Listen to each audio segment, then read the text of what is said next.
Trump तात्यांनी केलेल्या अनेक उचापतीमुळेच आज सोनं आणि चांदीचे भाव गगनाला भिडलेत। याची सुरुवात झाली टॅरिफ वॉरपासून।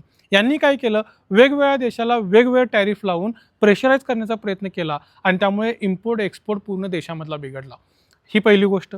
दुसरी गोष्ट, वेगवेगळ्या देशामध्ये भांडणं लावून द्यायची। मग रशिया आणि युक्रेनचं युद्ध असू दे, सध्या चालू असलेलं इराण इस्रायलच्या युद्धामध्ये तर डायरेक्टली इन्व्हॉल्ड आहेत, त्यामुळे ग्लोबल टेन्शन वाढवून ठेवलं।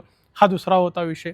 तिसरं, त्यांचं स्वतःचंच गव्हर्नमेंट यूएसमध्ये सुद्धा अनस्टेबल दिसत होतं, कारण त्या पर्टिक्युलर म्हणजे यूएसवरती खूप कर्ज वाढलंय आणि त्यामुळे मध्यंतरी तुम्ही एक न्यूज सुद्धा वाचला असाल की ऑलमोस्ट 20 ते 25 दिवसासाठी स्वतः गव्हर्नमेंट ऑपरेशन्स बंद होते यूएसमध्ये।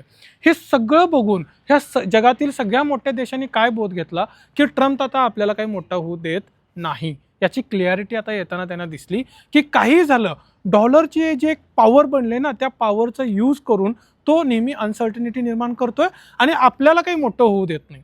हे लक्षात घेऊन चायना, रशिया, इव्हन भारताने सुद्धा 2023 पासून गोल्डमध्ये ॲक्युम्युलेशन केलं। मग ह्या लोकांनी काय डोकं लावलंय की डॉलरमध्ये ट्रेडच करायचं नाही। मग कसं करायचं, समजा रशियाकडून आपण एखादी टेक्नॉलॉजी घेतोय तर त्याची सेटलमेंट आधी आपण डॉलरमध्ये करायचो, आता काय करतात ते गोल्डमध्ये सेटलमेंट करतात।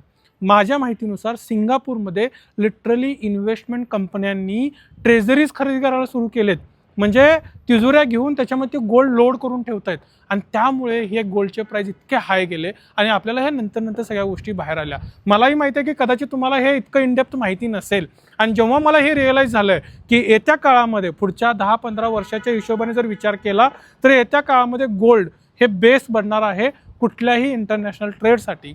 मग मी माझ्या पद्धतीने मला जसं जमेल मंथली थोडं ॲक्युम्युलेशन करायला सुरुवात केली आहे। मी जसे महिन्याला इक्विटी बाय करतो त्या पद्धतीनेच मी गोल्डमध्ये इन्व्हेस्टमेंट करतोय आणि माझ्या टोटल इन्व्हेस्टमेंट पोर्टफोलिओच्या 10% अलोकेशन मी सोन्याला दिलेलं आहे।